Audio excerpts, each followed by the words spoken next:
ప్రభునామానికే మహిమ కలుగునుగాక. కూడి వచ్చిన మీ అందరికీ కర్మల ఆత్మీయ సహవాస సంఘ విశ్వాసులందరికీ మన ప్రభువును ఆయన ప్రియ కుమారుడునైన యేసుక్రీస్తు వారి శ్రేష్టమైన నామములో శుభములు మరియు అందరికీ వందనాలండి.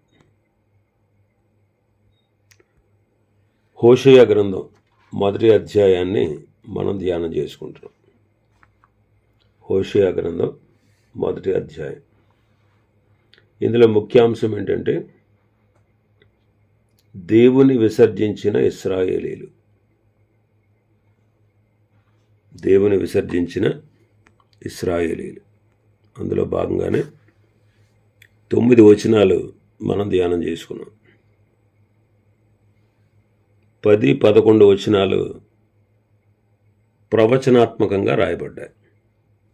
అవి ప్రవచనం అన్నమాట. 10, 11 ఒకసారి చదువుదాం.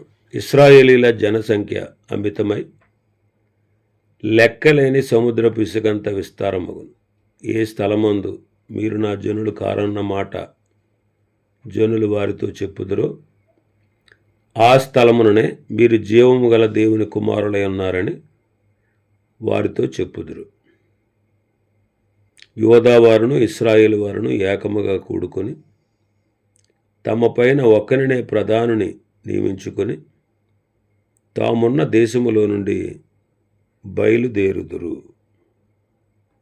ఆ యజ్రేలు దినము మహాప్రభావం గల దినముగా ఉండును.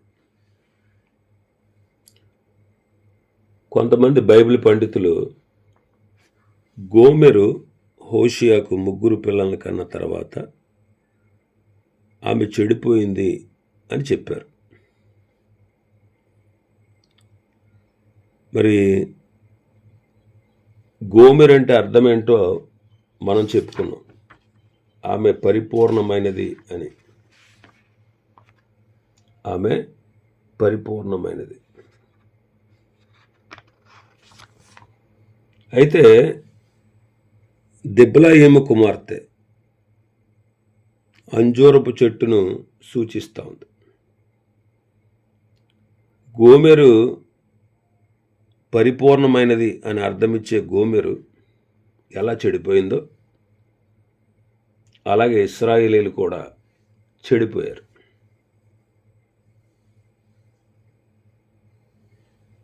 ఇదంతా కూడా దేవుడు ముందుగానే హోషేయకు సూచించాడు ఆమె చెడిపోతుందని.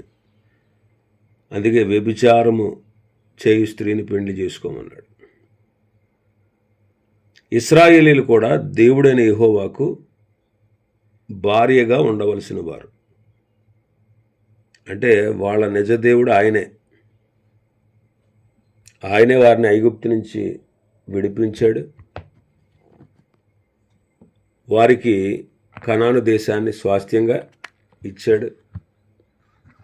వారికి ఎన్నో మేళ్లు చేశాడు. వారిని తన జనంగా ఆయన చేసుకున్నాడు. అయితే వాళ్ళు తన సొంత ప్రజలు. వారు అలాగ దేవుణ్ణి సేవించి వారికి ఆయనే నిజదేవుడు కనుక ఆయన్నే పూజించి ఆరాధించాల్సిన వాళ్ళు నానా విధాలైన అన్య దేవతలను కొలిచి దేవుడైన యెహోవాను విసర్జించి ఆత్మీయ రీతిగా వారు బహుగా వ్యభిచరించినట్లు దానికి సాదృశ్యంగా పాఠము కొరకు ఈ హోషేయ భార్య వారికి సూచనగా ఉండాలని దేవుడు చేశాడు. నమ్మకంగా ఉండి ముందు 3 కన్నదే 3వ వచనంలో కుమారుని కందే, 6వ వచనంలో కుమార్తెను కందే, 8వ వచనంలో మరొక కుమారుని కందే. 2 కుమారులు 1 కుమార్తె కలిగిన పిమ్మట ఆమె తన జీవితాన్ని పాడు చేసుకుంది. 2వ అధ్యాయంలో మనం చూస్తాం. గోమెరు తప్పిపోయి హోషేయను విడిచిపెట్టి తన విటకాండ్ర వెంట వెళ్ళి చాలా కాలం వారితోనే గడిపింది. మరి ఈ గొప్ప పరిశోధనలో హోషేయ విసిగిపోయాడా?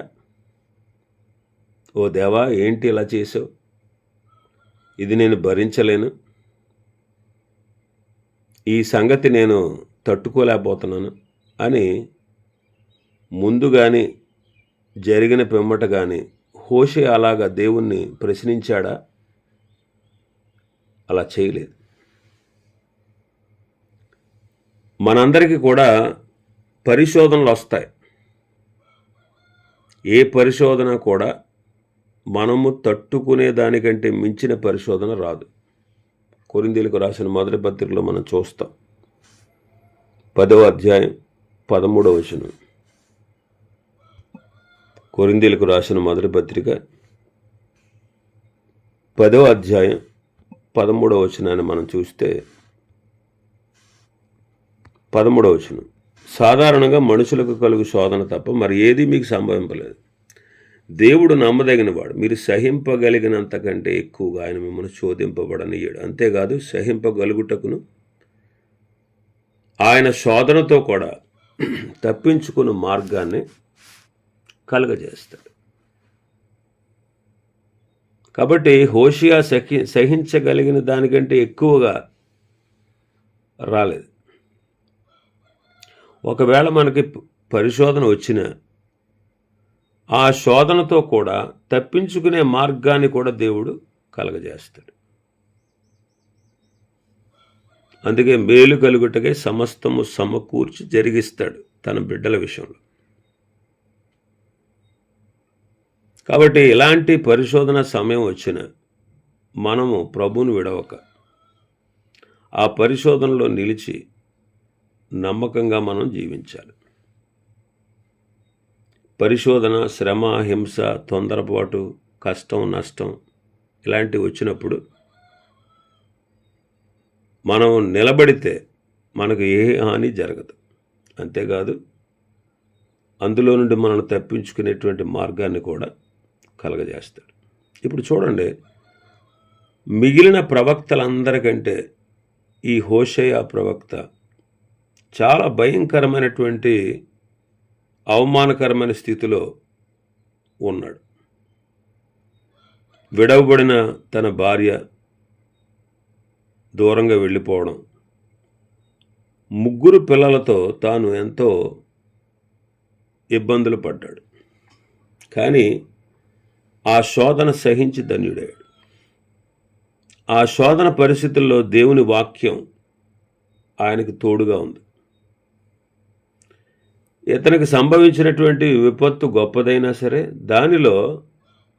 దాని ద్వారా ప్రజలకు ఒక గొప్ప పాఠాన్ని చెప్పడానికి వీలు దొరికిందని ఈ 2 సంగతులు, శ్రమలో దేవుని వాక్యం అతన్ని బలపరుస్తూ వచ్చింది.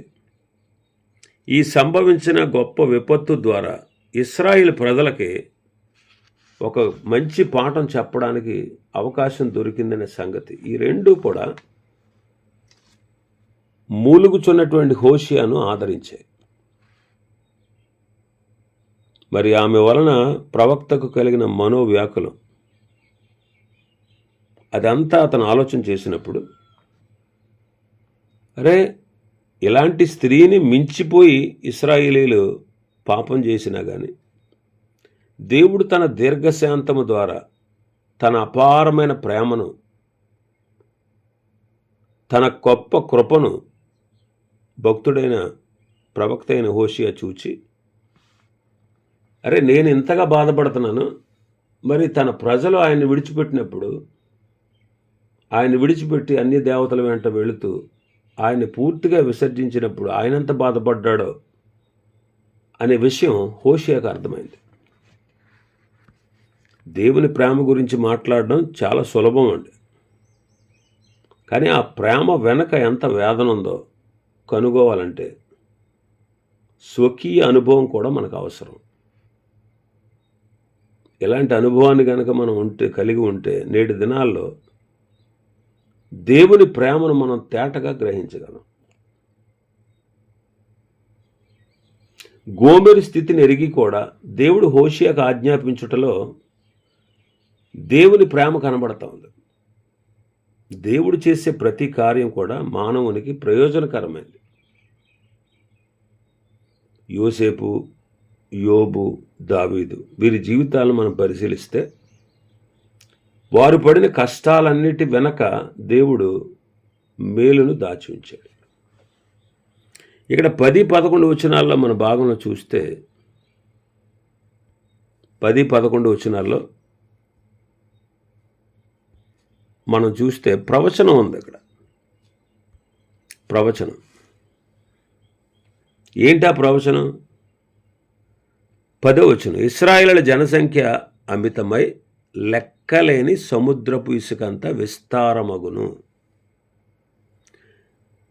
ఏ స్థలమందు మీరు నా జనులు కారన్న మాట జనులు వారితో చెప్పుదురో ఆ స్థలముననే మీరు జీవము గల దేవుని కుమారులై ఉన్నారు అని వారితో చెప్పేటట్లు చేస్తాను అంటున్నాడు. ఇక్కడ దీనిలో దేవుని యొక్క గొప్ప గుణలక్షణాలు కనబడుతున్నాయి. పాపం ఎక్కడ విస్తరించిందో కృప అంత అమితంగా విస్తరించింది అన్నాడు. అంటే లోకంలో పాపం పెరిగే కొద్దీ దేవుని కృప కూడా అమితంగా విస్తరిస్తూ వచ్చింది. హోషేయ గ్రంథం 1వ అధ్యాయం 9 వచనాల్లో పాపమే విస్తరించినట్టుగా కనబడింది. 10వ వచనంలో ఆయన కృప మనకు కనిపిస్తూ ఉంది. యెషయా భక్తుడు అంటాడు, నిమిషం మాత్రం నేను నిన్ను విసర్జించి తిని గొప్ప వాత్సల్యముతో నిన్ను సమకూరుస్తాను అన్నాడు. హోషేయ గ్రంథం 1వ అధ్యాయం 9 వచనాల్లో విసర్జింపబడిన విషయాలు చెప్పబడ్డాయి. 10వ వచనంలో ఆయన వాత్సల్యత వచ్చి కార్యం చేస్తూ ఉంది. అందుకే రోమాపత్రిక 8వ అధ్యాయంలో చదువుతాం, దేవుడు మన పక్షమున ఉండగా మనకు విరోధి ఎవడు. నిజమే, జరిగినటువంటి పాపాలను బట్టి దేవుడు ఇశ్రాయేలులకు విరోధి కావాల్సి వచ్చింది. మరి 10వ వచనంలో ఆయన భాష మారిపోయింది. ప్రవచన రీతిగా ఆయన తన భక్తుడికి తెలియపరుస్తున్నాడు. ఇశ్రాయేలులు పొందబో మహిమ ఎంత గొప్పదో ప్రస్తావిస్తూ ఉన్నాడు. ఇశ్రాయేలులకు తగిన శిక్ష విధించేవాడు ఆయన. అయితే 10వ వచనంలో దయగా మాట్లాడి వారి సంఖ్య అపరిమితముగా సముద్రపు ఇసుక అంత గొప్పగా మారుస్తానని వాగ్దానం చేస్తున్నాడు. లో అమ్మి అనే పదానికి అర్థం మనం చూసాం, నా జనులు కారు అని. నా జనులు కారని ఎక్కడైతే వాళ్ళు చెప్పబడ్డారో ఇప్పుడు ఆ స్థలంలోనే మీరు జీవము గల దేవుని కుమారులై ఉన్నారు అని చెప్పబడడానికి దేవుడు వారిని దీవించబోతున్నాడు. ఎక్కడైతే భక్తుడు పడిపోయాడో అక్కడే తమ భక్తులు లేచి ప్రకాశించవలను అని మనకు ఈ వాక్యం ద్వారా తెలియపరుస్తూ ఉంది. లో అమ్మి అనే పేరుకు దానికంటే మించిన హెచ్చైన పేరు బయలుపరచబడుతోంది. మీరు నా జనులు కారని పాపం విస్తరించినందువల్ల అవసరాన్ని బట్టి దేవుడు వారికి తీర్పు తీర్చాడు. కానీ ఇప్పుడు ఆ తీర్పు తీర్చబడిన తర్వాత వారు నా జనులైపోతారు, వారు ఇంకా హెచ్చుగా హెచ్చింపబడతారని చెప్తున్నాడు. ఇశ్రాయేలీలు పొందబో సుస్థిరమైనటువంటి స్థితిని గురించి మీరు జీవము గల దేవుని కుమారులై ఉన్నారని ప్రకటించాడు. పోగొట్టుకున్న దానికంటే కృప మరి ఎక్కువగా వారికి ఆధిక్యతలు ఇచ్చింది. కాబట్టి ఇలాంటి దేవుని ప్రేమను మనం గుర్తించాలి. అయితే రోమపత్రికలో 9వ అధ్యాయంలో మనం చూస్తే 22 నుంచి 24, రోమపత్రిక 9వ అధ్యాయం 22 నుంచి 24, అలాగూ దేవుడు తన ఉగ్రత నగుపరచుటకును తన ప్రభావమును చూపుటకును ఇచ్ఛయించిన వాడే నాశనమునకు సిద్ధపడి ఉగ్రతాపాత్రమైన ఘటములను ఆయన బహుదీర్ఘశాంతముతో సహించిననేమి.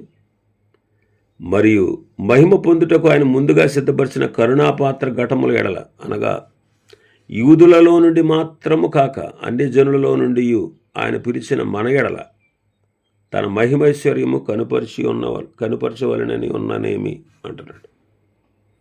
దేవుడు తన ఉగ్రతను అగుపరుచుటకు, తన ప్రభావమును చూపుటకు నిశ్చయించిన వారే నాశనమునకు సిద్ధమైన ఉగ్రతాపాత్రమైన ఘటములను ఆయన బహు దీర్ఘశాంతముతో సహించిననేమి అంటున్నాడు.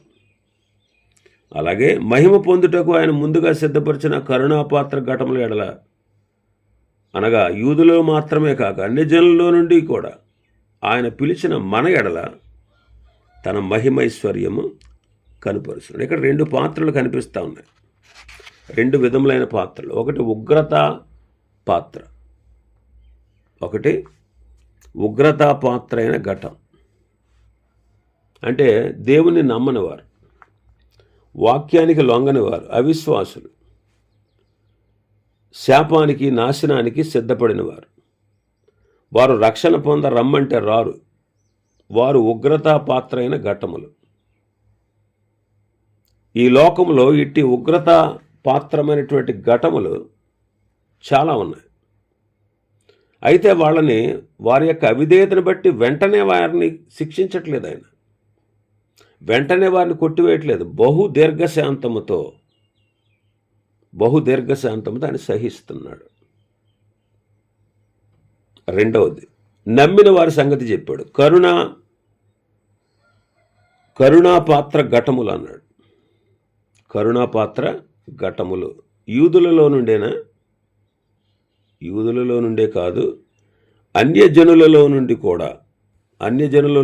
కూడా మనను పిలిచి మన ఎడల తన మహిమైశ్వర్యమును కనుపరుస్తూ ఉన్నాడు. కాబట్టి అన్యజనులలో నుండి సువార్త చేత మనం పిలువబడి క్రీస్తును బట్టి మహిమ పొందుటకు అర్హత అయిన పాత్రలుగా ఉన్నాం. కాబట్టి ఆయన ముందే మనల్ని సిద్ధపరిచి ఉంచాడు. మన యందు తన మహిమైశ్వర్యాన్ని కనుపరుస్తున్నాడు. నమ్మని వారి ఎడల దీర్ఘశాంతంతో ఉన్నాడు, నమ్మిన వారికి తన మహిమను దయచేస్తున్నాడు. ఇప్పుడు ఆలోచన చేయండి. రోమాపత్రిక 9వ అధ్యాయం 25-26 వచనాలు చూస్తే, ఆ ప్రకారం నా ప్రజలు కాని వారికి నా ప్రజలని, ప్రియురాలు కాని దానికి ప్రియురాలని నేను పేరు పెట్టింది. మరియు జరుగునదేమనగా, మీరు నా ప్రజల కారని ఏ చోట వారితో చెప్పబడినో ఆ చోటనే జీవము గల దేవుని కుమారులని వారికి పేరు పెట్టబడినని హోషియాలో ఆయన చెప్పుచున్నాడు. నా ప్రజలు కాదు. హోషియాలో చెప్పబడిన మాట ఇక్కడ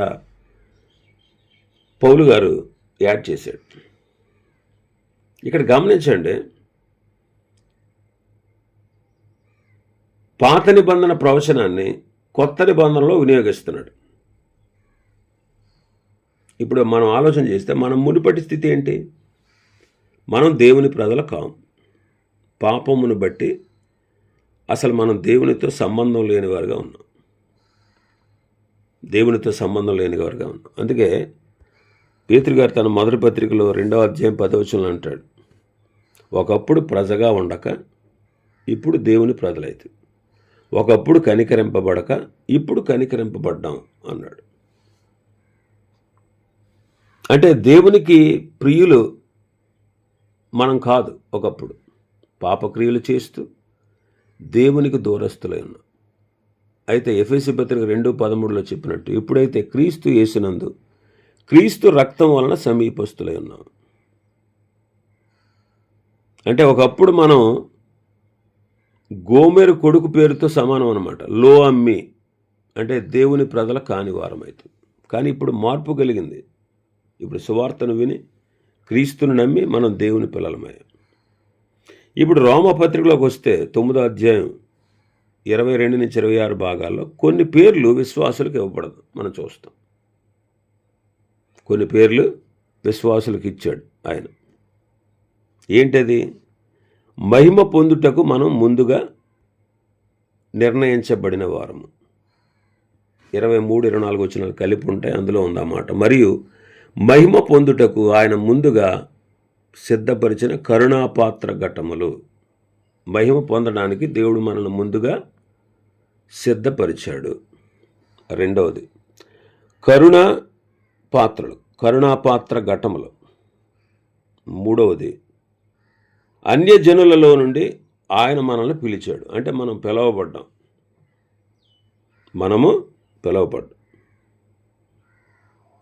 మనం పిలవబడిన వారు. అంటే నా ప్రజలు కాని వారికి నా ప్రజలు, ప్రియురాలు కాని దానికి ప్రియురాలని పేరు పెట్టబడినట్టు మనం పిలవబడ్డాం. ఆయన ప్రజలని మనం పేరు పొందాం. 26వ వచనం చూస్తే, మరి జరుగునదేమనగా మీరు నా ప్రజలు కారని ఏ చోట వారితో చెప్పబడనో ఆ చోటే మీరు జీవము గల దేవుని కుమారులు. మనం ఆయనకి ప్రియులము, జీవము గల దేవుని కుమారులు. కాబట్టి జీవం కలిగిన వారు దేవుని కుమారులు. నమ్మిన వారికి క్రీస్తులో ఇవ్వబడిన స్థానాన్ని మనం చూస్తే ఆయన ఇచ్చిన రక్షణ ఎంత గొప్పదో మనకు అర్థమవుతుంది. కాబట్టి దేవుని కుమారులై ఉండడం అనేది ఎంత శ్రేయస్కరమో చూడండి. మనం ఎలాగైనా దేవుని కుమారులు క్రొత్తగా జన్మించి ఒక్కసారి పుట్టినవాడు 2 సార్లు చావాలి. 2 సార్లు పుట్టినాడు ఒక్క చావే. అంటే మొదటి మరణమే ఉంటుంది, కానీ రెండవ మరణం వాడి మీద ప్రభుత్వం చేయదు. కాబట్టి మనము క్రీస్తుకు దూరస్తులం ఒకప్పుడు, కానీ ఇప్పుడు క్రీస్తుని అంగీకరించి ఆయన పిల్లలమయ్యాం. అందుకే యోహాను సువార్త 1వ అధ్యాయం 12వ వచనం అంటాడు, తన్ను ఎందరు అంగీకరించిరో వారందరికీ దేవుని కుమారులయ్యే అధికారాన్ని దేవుడు మనకు ఇచ్చాడు. తన నామమందు విశ్వాసం ఉంచిన వారికి దేవుని పిల్లలయ్యే అధికారం ఇచ్చాడు. వాడు దేవుని వలన పుట్టిన వారే కానీ రక్తము వలనైన, శరీరేచ్ఛ వలనైన, మనుష్యేచ్ఛ వలనైన పుట్టినవారు కాదు అంట. మరి కుమారులుగా చేయబడ్డానికి మనలో క్రొత్త బీజం ఉంది. కాబట్టి యోహాను 1వ పత్రికలో అంటాడు భక్తుడు, పాపము చెయ్యడు. దేవుని చేత పుట్టినవాడు పాపము చెయ్యడు అంటాడు. యోహాను 1వ పత్రిక 3వ అధ్యాయం 9వ వచనం, దేవుని మూలముగా పుట్టిన ప్రతి వానిలో ఆయన బీజం నిలుచును కనుక వాడు పాపము చెయ్యజాలడు. కాబట్టి పాపము మన మీద ప్రభుత్వం చేయదనమాట. మనం దేవుని కుమారులు. ఒకప్పుడు కుమారులం కాదు, దూరస్తులం. ఇప్పుడు క్రీస్తు యేసునందు క్రీస్తు రక్తం వలన సమీపస్తులమయ్యాం. ఆయన యందు విశ్వసించుట ద్వారా ఆయన బిడ్డలమయ్యాం. ఆయన బిడ్డలైనటువంటి మనకు పాపము మన మీద ప్రభుత్వము చెయ్యనేరదు. మూడవది, క్రొత్తగా జన్మిస్తేనే గాని అంటాడు.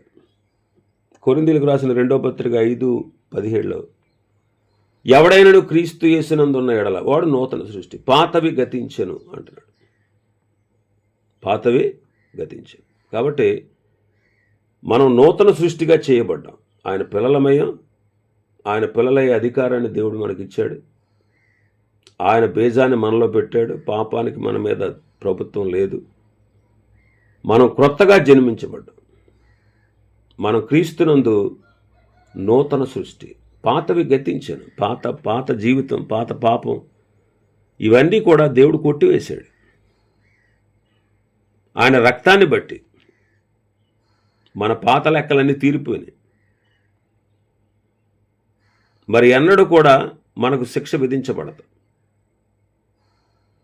కాబట్టి దేవుని వాక్యము ద్వారా, ఆయన ఆత్మ ద్వారా మనం కడగబడి, పరిశుద్ధపరచబడి, మన పాప పరిహారం పొంది ఆయన బిడ్డలుగా నిలుస్తున్నాం.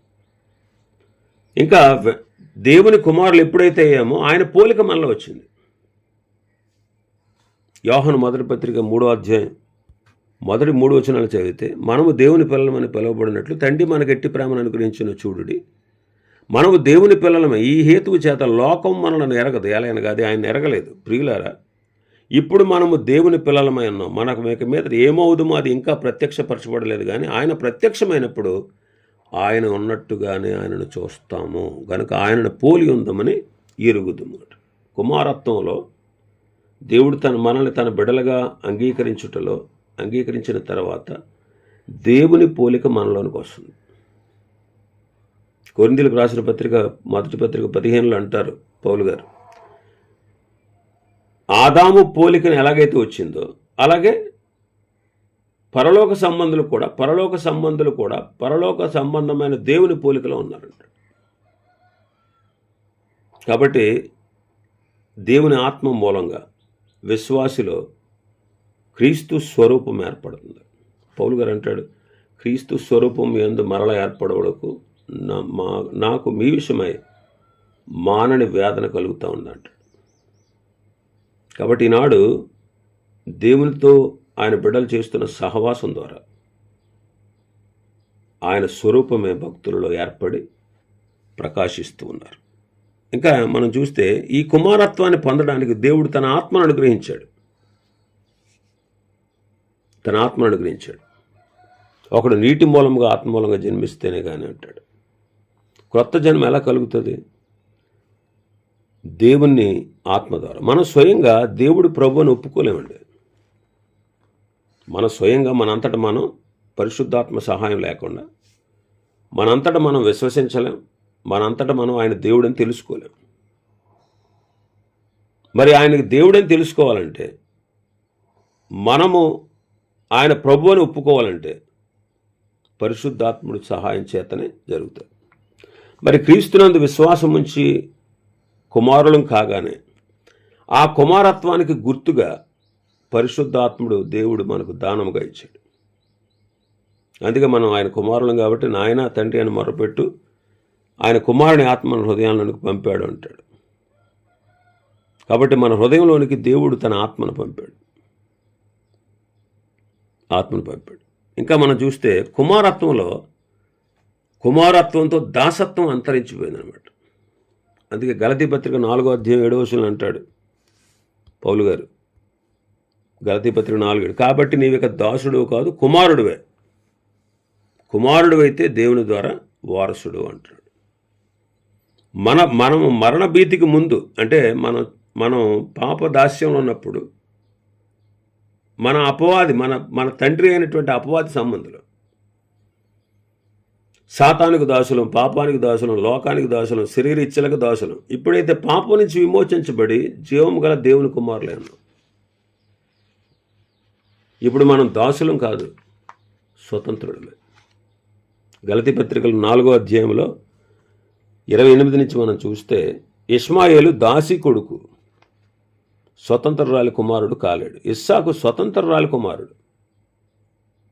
మరి ఇస్సాకును పోలి నమ్మిన వారు కూడా, ఇస్సాకు వలె దేవుని నమ్మిన వారు కూడా స్వతంత్రులే.